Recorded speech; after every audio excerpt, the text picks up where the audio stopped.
Bruno de Carvalho, o presidente sem medo, é, pois, este o título e o tema do livro do Bruno Roseiro, que está aqui connosco e que nos pode revelar mais alguns traços da personalidade deste novo presidente do Sporting Clube de Portugal. Olá, Bruno, muito obrigado por estar aqui connosco. Eu acho que esta introdução que o Jorge fez assenta, não é? Como uma luva a este caso. Sim, eu diria que sim.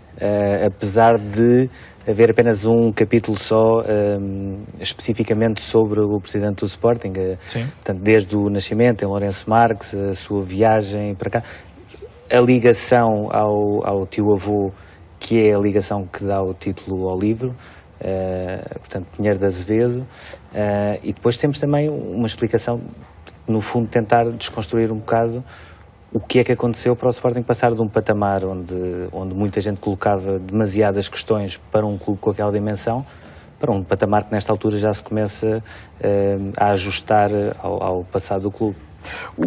O presidente do Sporting tinha este desejo desde criança de ser presidente do clube? Tinha o desejo desde criança. Sim. Confirma-se essa informação? Ele dizia aos 6 anos, eu quero ser presidente do Sporting. Foi aos 6 anos, confirmado por ele e pelo pai, porque é engraçado, havia algumas questões em termos de datas que às vezes não batia certo, portanto, o que era mau porque a mim redobrava-me o trabalho porque tinha de ir confirmar com mais pessoas, mas nesse caso não, foi a primeira vez que ele entrou no estádio.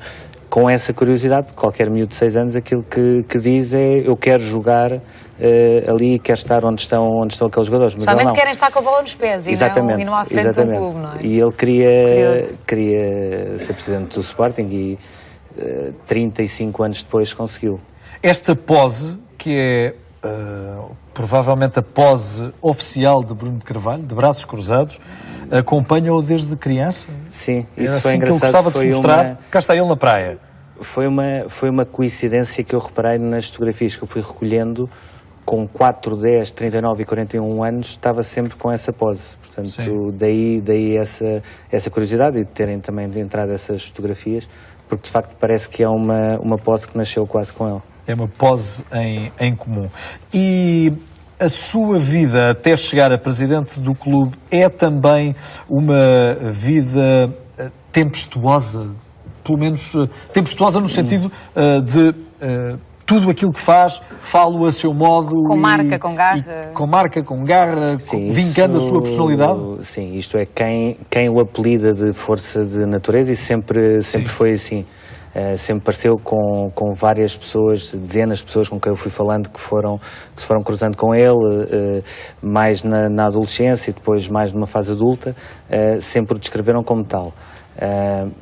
Não tinha, se calhar, era tantos adversários, entre aspas, como tem hoje, não é? Porque a verdade estamos a falar de uma circunstância especial, não é? Ser presidente de um clube como o Sporting. Ser presidente de um clube como o Sporting, que na altura, se calhar até era o seu próprio inimigo, pela maneira como as coisas tinham caminhado nos últimos anos, e depois, além disso, existe Porto, Benfica, existe uma série de questões que o colocam quase como um alvo, não é? Eu diria assim, no meio de tanta coisa.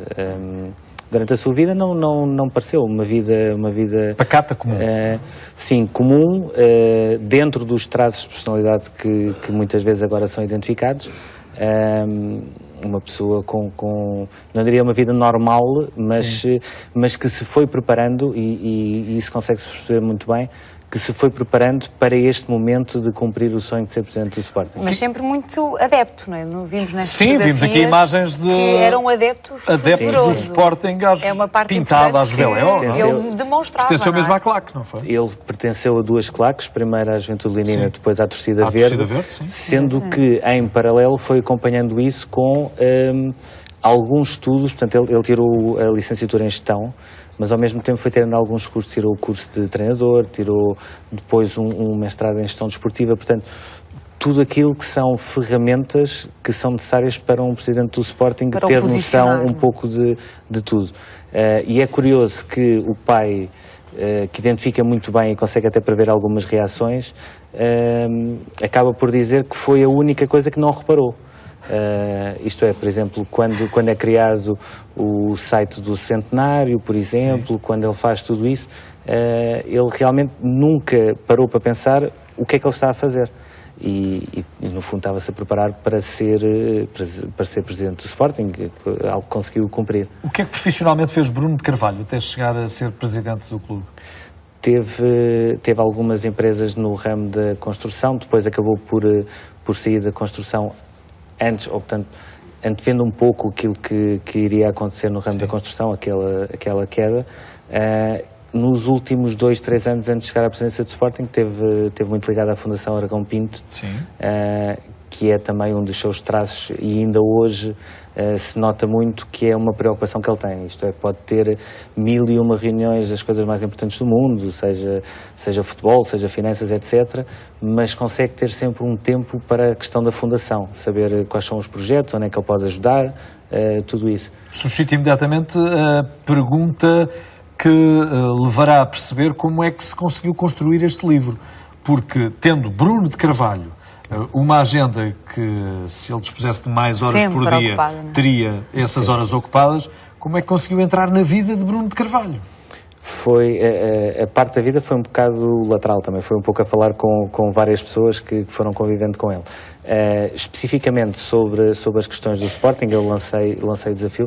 Ele inicialmente não queria fazer o livro e várias vezes me disse isso, sendo que eu fui tentando explicar que era importante. Não, acima de tudo era importante perceber duas questões. Quem é que ele era, na medida em que se tornou uma figura mediática em termos de futebol, e por outro lado tentar desmontar o que é que tinha sido feito no Sporting para, entretanto, as coisas começarem a mudar. Não que tenham mudado na totalidade, mas para começarem a mudar e para haver um Sporting que, por exemplo, a acabar no segundo lugar, a lutar pelo primeiro lugar, a começar a estabilizar um pouco mais as finanças, a tentar crescer em termos de número de sócios e, portanto, eu diria que o livro é o resultado de 3 questões. Investigação sobre a história do Sporting, para também ir buscar cruzar coisas historicamente, antigas, não é? sim, que às vezes explicam até questões das finanças. Se recuarmos 70 anos, conseguimos perceber algumas coisas no Sporting. Depois uma parte mais de investigação, eu diria, para saber mais coisas, como é que ele reage, tudo isso para sair tudo confirmado, e depois uma parte de entrevista que fomos fazendo ali num lapso de 4 ou 5 meses, fomos fazendo algumas entrevistas que depois acabaram por entrar no livro em discurso direto. Durante esses 4 ou 5 meses também o êxito do Sporting e do projeto de Bruno de Carvalho foi ganhando notoriedade que não era tão aguardada logo no início deste seu mandato. Rápida, não? Muda o discurso também de Bruno de Carvalho durante estes 4 ou 5 meses? Não, nada. Ou seja, ele sempre acreditou. Sim, e é engraçado. É que Bruno de Carvalho andou durante a época a afirmar que porque não o Sporting ser campeão, porque não o Sporting ser campeão, e o treinador a dizer exatamente o contrário. Nós estamos a ganhar uns jogos, nós não temos condições para ser campeão. E há aqui uma colisão nos 2 discursos, não é? Eu sinceramente, em relação ao Leonardo Jardim, não cheguei a conhecer pessoalmente. Sim, mas algumas conferências. Estou a pegar naquilo que ambos disseram. Em relação ao presidente do Sporting, tudo aquilo que ele disse durante a época, nunca me disse o contrário nas entrevistas. Isto é, toda a gente tem noção que era complicado com as condições que o Sporting tinha nesta altura e, sobretudo, depois do ano de que tinha vindo, lutar pelo campeonato. Mas a verdade é que, olhando para os outros fenómenos, e os outros fenómenos são o Futebol Clube do Porto, com uma época muito irregular, que é normal, e o Benfica, que começa a temporada um bocado aos solavancos até ganhar mesmo aquele fogo que, a partir de janeiro, até depois conseguir ganhar tudo em termos nacionais. E, portanto, havia sempre aquela luz e havia uma atitude muito pragmática de o Sporting pode ter o 3º orçamento, logo Porto e Benfica, ok, estão à frente, mas existe a obrigatoriedade, entre aspas, de ganhar aos outros, porque é uma questão lógica. Depende um bocado da perspectiva. Isto é, antigamente havia-se um bocado a teoria do copo cheio e copo vazio. Antigamente era o copo vazio. Isto é, o Sporting, coitado, é o 3º orçamento, logo não tem nenhuma obrigatoriedade.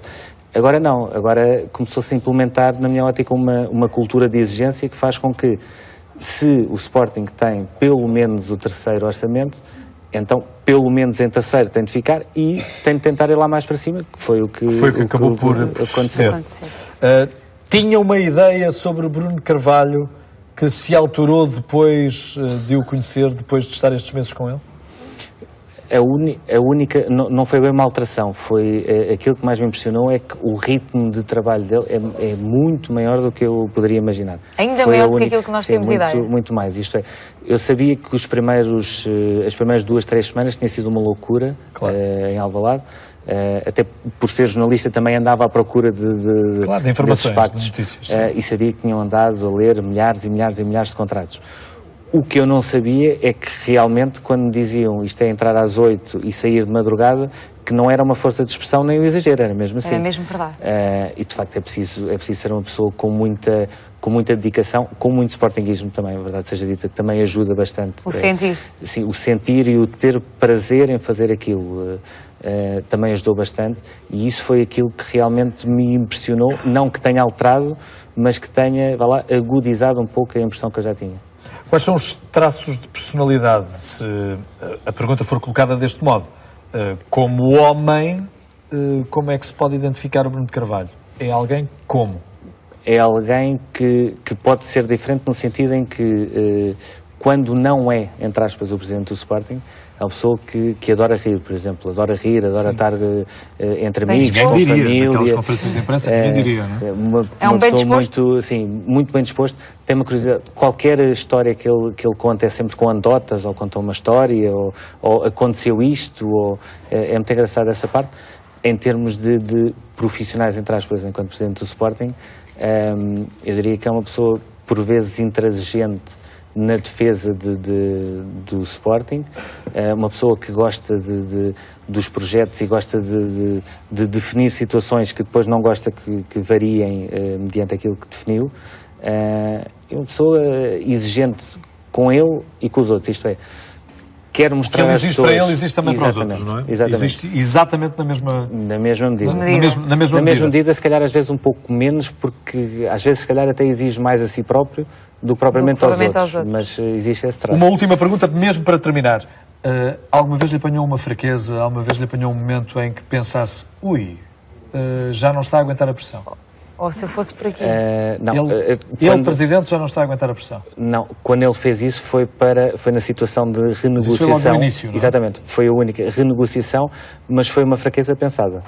Foi uma estratégia e acabou por levar a sua adiante. Se quiser saber mais sobre Bruno de Carvalho, o Presidente Sem Medo, é o livro escrito por Bruno Roseiro, jornalista que aqui marcou presença no Portugal no Coração. Muito obrigado.